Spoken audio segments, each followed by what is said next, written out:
أعوذ بالله من الشيطان الرجيم.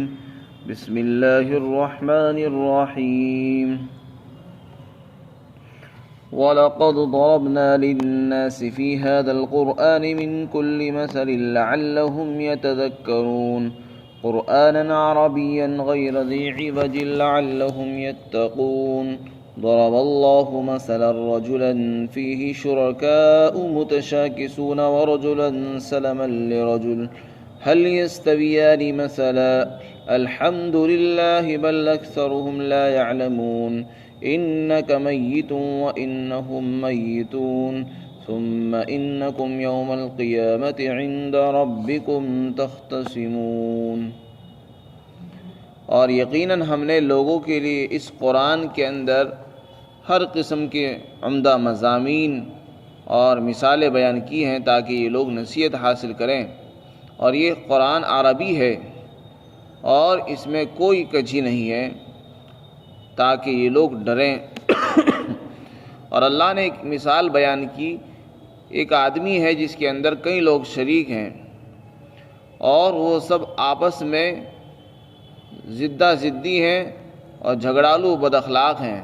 اور ایک آدمی وہ ہے جو دوسرے آدمی کے لیے ہی سالم ہے. بھلا کیا یہ دونوں برابر ہو سکتے ہیں؟ تمام تعریف اللہ کے لیے ہیں بلکہ اکثر لوگ اس بات کو نہیں جانتے. اور اے پیغمبر یقیناً آپ بھی مرنے والے ہیں اور یہ لوگ بھی مریں گے اور پھر تم سب قیامت کے دن اپنے پروردگار کے پاس جھگڑو گے.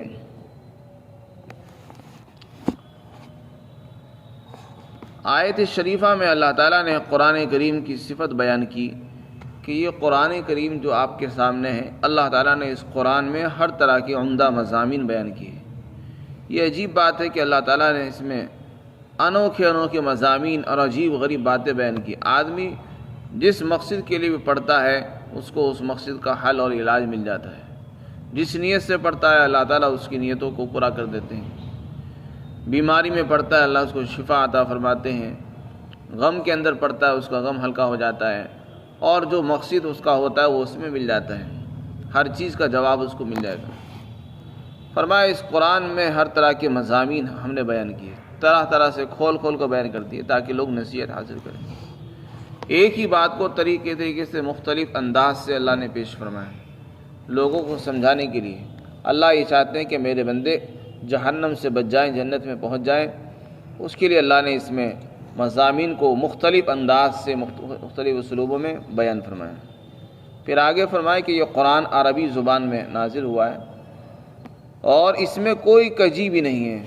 کجی کے معنی ٹیڑھاپن، یعنی نہ تو لفظوں کے اعتبار سے کوئی رقیق اور رقاقت اور کمزوری ہے کہ یہ لفظ یہاں ہونا چاہیے، اس لفظ کے بجائے دوسرا لفظ ہونا چاہیے، بلکہ جو لفظ جہاں آ چکا ہے وہ اپنی جگہ بالکل مناسب اور صحیح ہے. اسی طرح معنوی اعتبار سے بھی کوئی کمی نہیں ہے. ایسا نہیں ہے کہ اس لفظ کے یہاں معنی غلط ہو رہے ہیں یا یہ معنی فلاں آیت کے خلاف ہیں. آپس میں تضاد بھی نہیں ہے.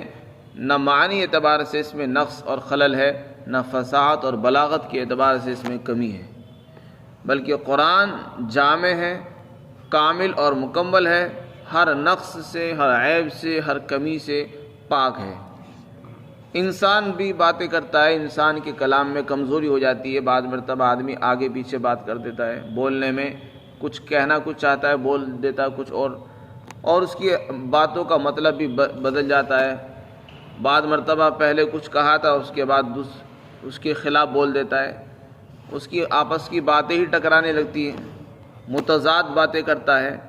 لیکن اللہ کے کلام میں یہ باتیں آپ کو نہیں ملیں گی.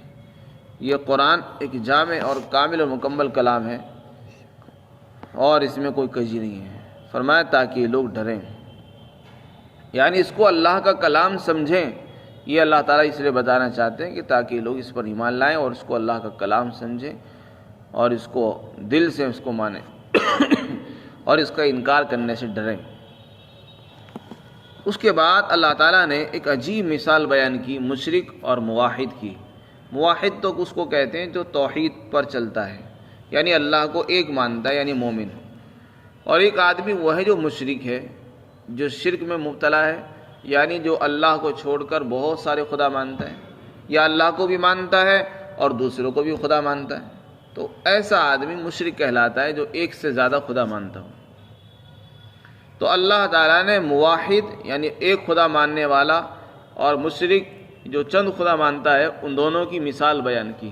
فرمایا دو غلام ہیں، ایک غلام تو ایسا ہے جس کے مالک ایک سے زیادہ ہیں، غلام ایک ہے، آدمی ایک ہے، لیکن اس کے مالک کئی سارے ہیں، حصے دار اس میں کئی لوگوں نے مل کر اس کو خریدا ہے۔ اور ایک غلام وہ ہے جو ایک ہی آدمی کی ملکیت میں، اس کا مالک بس ایک ہی آدمی ہے۔ اب وہ غلام جس کے مالک 10 آدمی ہیں اور کئی لوگ ہیں، اس میں ایک مالک تو کہتا ہے کہ یہ میری ہی خدمت میں رہے، دوسرا چاہتا ہے کہ یہ ہمیشہ میری ہی خدمت کرتا رہے، تیسرا چاہتا ہے کہ یہ ہمیشہ میرا ہی کام کرتا رہے۔ کبھی ایک مالک اس کو اپنی طرف کھینچتا ہے، دوسرا کہتا ہے نہیں میرے پاس آ جا، تیسرا کہتا ہے نہیں میرے پاس آ۔ تو اب آپ اندازہ لگاؤ، اگر ایک آدمی کے مالک 10 آدمی ہوں اور وہ نوکر ایک ہیں، تو وہ تو پاگل ہو جائے گا اور حیران ہوگا، پریشان رہے گا، اس کی زندگی بالکل تکلیف میں مبتلا ہو جائے گا، زندگی اس کی دوبر ہو جائے گی اور ہمیشہ پریشان رہے گا کہ یہ کیسی زندگی ہے کہ کبھی وہ بلا رہا ہے مجھ کو، کبھی یہ بلا رہا ہے، مجھ کو جانا پڑے گا۔ ظاہر ہے اس کو ایک لمحے کے لیے چین نہیں ملے گا، سکون نہیں مل سکتا۔ تو مشرک کا حال تو یہ ہے۔ مشرک کی مثال ایسی ہے جیسے کہ یہ غلام کہ جس کے 10 آقا ہیں اور 10 سے زیادہ آقا ہیں، ہر وقت کوئی نہ کوئی اس کو بلاتا ہی رہتا ہے۔ اگر ایک کے پاس نہ جاوے تو وہ ناراض، دوسرے کے پاس نہ جائے تو وہ ناراض ہو جائے گا، پھر اس کی سننی پڑے گی، اس کو وہ مارے گا بھی، تکلیف بھی پہنچائے گا۔ اور ایک غلام وہ ہے جس کا ایک ہی آقا ہے، وہ اپنا اس کی خدمت میں لگا ہوا ہے، اطمینان سے کام کر رہا ہے، خدمت کر کے آرام بھی کرتا ہے، آرام کرنے کے بعد اللہ کے حقوق بھی پورا کرتا ہے اور اپنے مالک کے حقوق بھی پورا کرتا ہے۔ اب آپ ان دونوں کی زندگی میں جو فرق محسوس کر رہے ہو، بس یہی فرق ایمان والے میں اور مشرک میں ہے۔ جیسے اس غلام کی زندگی میں سکون نہیں ہے، اس کی زندگی بالکل حیرانی میں گزر رہی ہے، پریشانی میں گزر رہی ہے، اور دوسرے غلام کی زندگی سکون میں گزر رہی ہے۔ بس یہی حال مومن اور کافر کا بھی ہے۔ مومن اور کافر کی زندگی ایسی ہے، جس آدمی نے اللہ کے سوا اور خدا بنا لیے ہیں، وہ تو بس پوری زندگی اسی میں رہتا ہے کہ اب اس کو خوش کروں، اب اس کو خوش کروں، اب اس کو خوش کروں۔ ایک کو خوش نہیں کر پاتا، دوسرا ناراض ہو جاتا ہے، پھر دوسرے کو خوش کرنے میں لگ جاتا ہے، ادھر وہ بلا رہا ہے، دوسری طرف دوسرا بلاتا ہے۔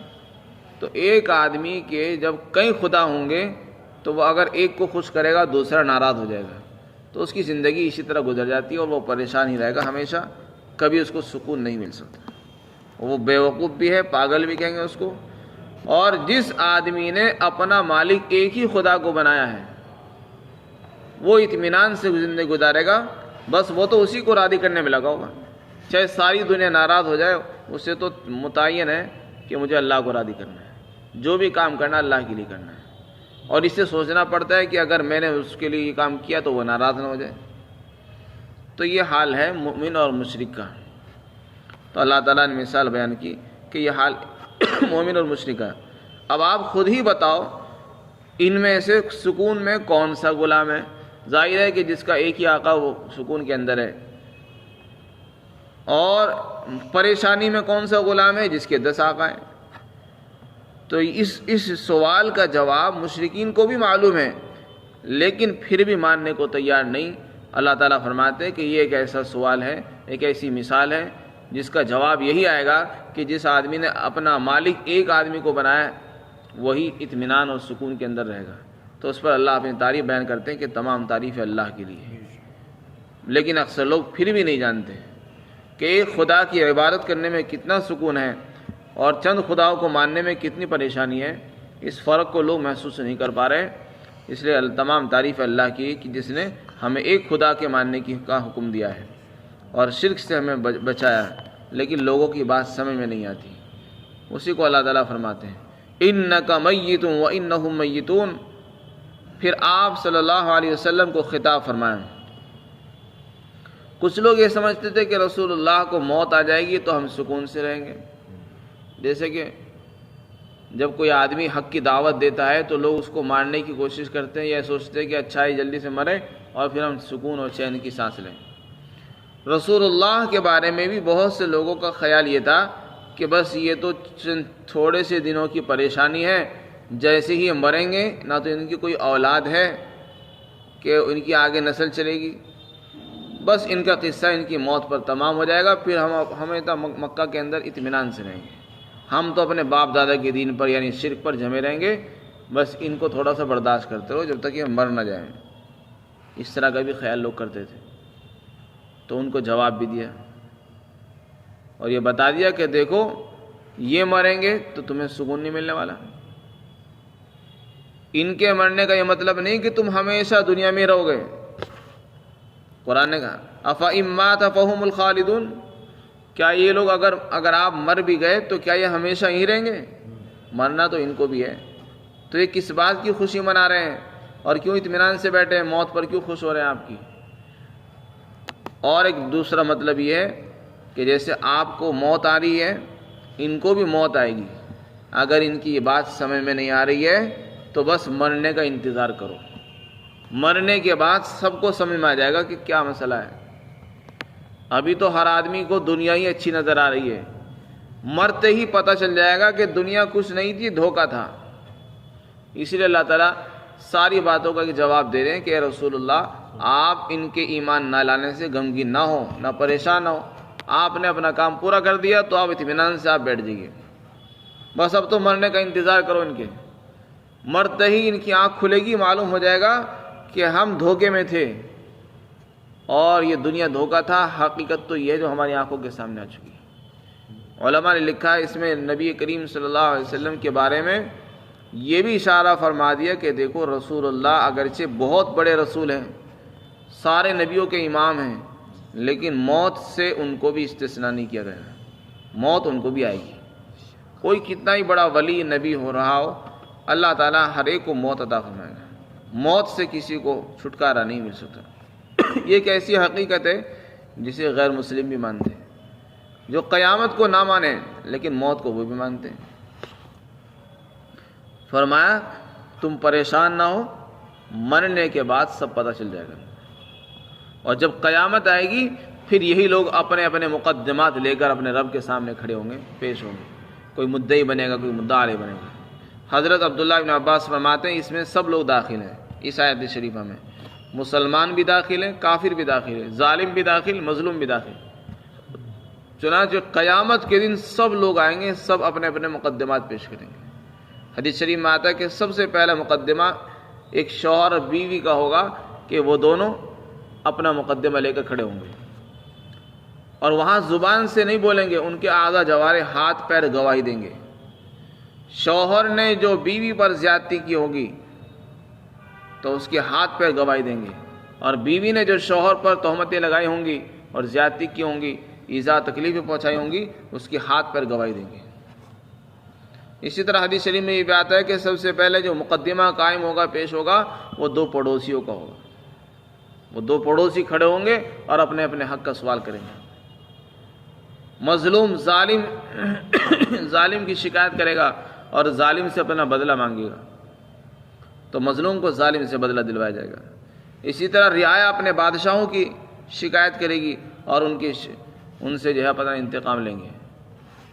خلاصہ یہ ہے کہ ہر ایک کو اس کا بدلہ دیا جائے گا، چاہے وہ مومن ہو یا کافر ہو۔ اگر ظالم مسلمان بھی ہوگا تو اس سے بھی انتقام لیا جائے گا، اس سے بدلہ لیا جائے گا۔ اور بدلہ لینے کی کیا شکل ہوگی؟ بخاری شریف کی روایت میں ہے کہ قیامت کے دن وہاں دینار اور درہم نہیں چلیں گے۔ جیسے دنیا میں پیسے روپیے پیسے سے کام چل جاتا ہے، اس طریقے سے قیامت کے دن روپیے پیسوں سے کام نہیں چلے گا، وہاں تو نیکیوں سے بدلہ دیا جائے گا۔ اس لیے انسان کو چاہیے کہ اگر کسی پر ظلم کیا ہے، زیادتی کی، کسی کو ستایا ہے، غیبت کی، تہمت لگائی یا کسی کے دل کو دکھایا ہے، تو دنیا ہی میں معافی مانگ لے، اور اگر اس کا حق ہے تو اس کو ادا کر دے۔ اگر باپ نے میراث چھوڑی ہے باپ نے مکان دکان جائیداد چھوڑی ہے تو اس کو برابر سرابر جیسے بھی ہے شریعت کے مطابق تقسیم کر دے، علماء کی بیان کردہ ہدایت کے مطابق۔ اور اگر نہیں کرے گا، بہنوں کو ان کا حق نہیں دیا، بھائیوں کو ان کا حق ادا نہیں کیا، تو قیامت کے دن کی پکڑ سے نہیں بچ سکے گا، پھر وہاں ساری نیکیاں دینی پڑیں گی۔ تو اس لیے حدیث شریف میں فرمایا کہ اگر کسی نے کسی کو ستایا ہے، کسی کا حق مارا ہے، تو اس کو چاہیے کہ ابھی اس کو ادا کر دے۔ کسی کا دل دکھایا ہے، اس سے معافی مانگ لے۔ یہ سستا سودا ہے، یہاں 2-3 آدمیوں کے سامنے شرمندگی ہو رہی ہے، یہ چھوٹی شرمندگی، اسے برداشت کر لے۔ قیامت کے دن جب اعلان ہوگا کہ فلاں نے فلاں کے خلاف ظلم کیا ہے اور فلاں کا حق مارا، وہاں سارے انسان جمع ہوں گے، آدم سے لے کر قیامت تک۔ ان سب انسانوں کے کانوں میں اس کی بات پڑے گی اور اس کی رسوائی ہوگی، اور وہ اپنی آنکھوں سے اس کی رسوائی دیکھیں گے اور ذلت دیکھیں گے۔ اور اگر کسی نے کسی پر ظلم بھی کیا ہوگا تو وہاں پیسوں سے کام نہیں چلے گا۔ اگر وہ مسلمان ہوگا، اس نے کچھ نیکیاں کی ہوں گی، تو اس کے ظلم کے بدلے میں اس کی نیکیاں اٹھا کر مظلوم کو دے دی جائے گی۔ اور اگر ابھی بھی اس کے ظلم کی مقدار، اس کی نیکیاں پوری نہیں ہوں گی، تو پھر اس آدمی کے گناہ اس کے سر پر ڈال دی جائیں گے۔ اسی لیے حدیث شریف میں فرمایا اللہ کے رسول نے کہ جانتے ہو مفلس میری امت کا کون ہے؟ لوگوں نے کہا کہ مفلس تو وہ آدمی ہے جس کے پاس روپیہ پیسے نہ ہو، جس کے پاس دینار درہم نہ ہو، سونا چاندی نہ ہو، وہ مفلس غریب آدمی ہے۔ فرمایا نہیں، میری امت کا مفلس آدمی وہ ہے جس نے نمازیں پڑھی، روزے بھی خوب رکھے، تہجد بھی پڑھی، سارے نیک اعمال کیے اس نے، لیکن کسی کی غیبت کی تھی، کسی کو ستایا تھا، کسی کا دل دکھایا، کسی کا حق بھی مارا تھا۔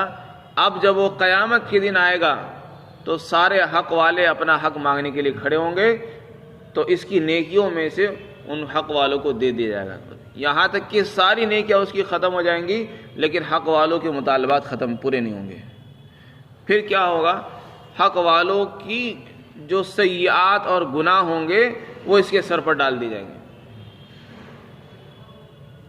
اب یہ آدمی سب سے زیادہ خسارے والا ہوگا، جتنی نیکیاں زندگی بھر اس نے کمائی تھی ساری لٹا دی، وہاں کوئی نیکی اس کے پاس نہیں بچے گی۔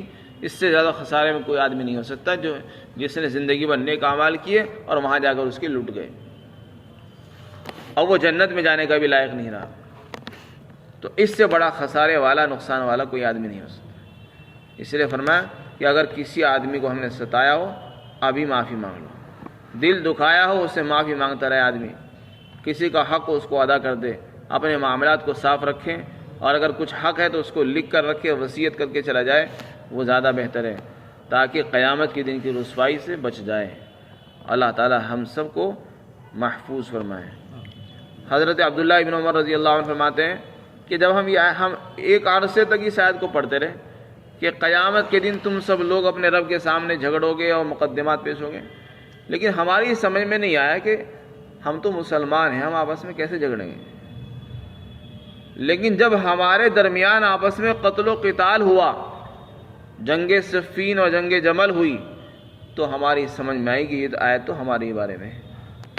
اسی طرح حضرت ابو سعید خدری فرماتے ہیں کہ جب جنگ صفین ہوئی تو میں سمجھا کہ یہ آیت تو ہمارے ہی بارے میں نازل ہوئی ہے، کیونکہ اس میں فرمایا جا رہا کہ تم سب جھگڑو گے، اور یہاں انسان سوچتا ہے کہ ہم تو مسلمان ہیں، ہم نے تو گناہ کیا نہیں، تو ہم کیسے جھگڑیں گے؟ لیکن قیامت کی دن معلوم ہوگا کہ ہمارے کیا کیسے مقدمات وہاں پیش کی جائیں گے۔ اللہ تعالیٰ وہاں کی رسوائی سے ہم سب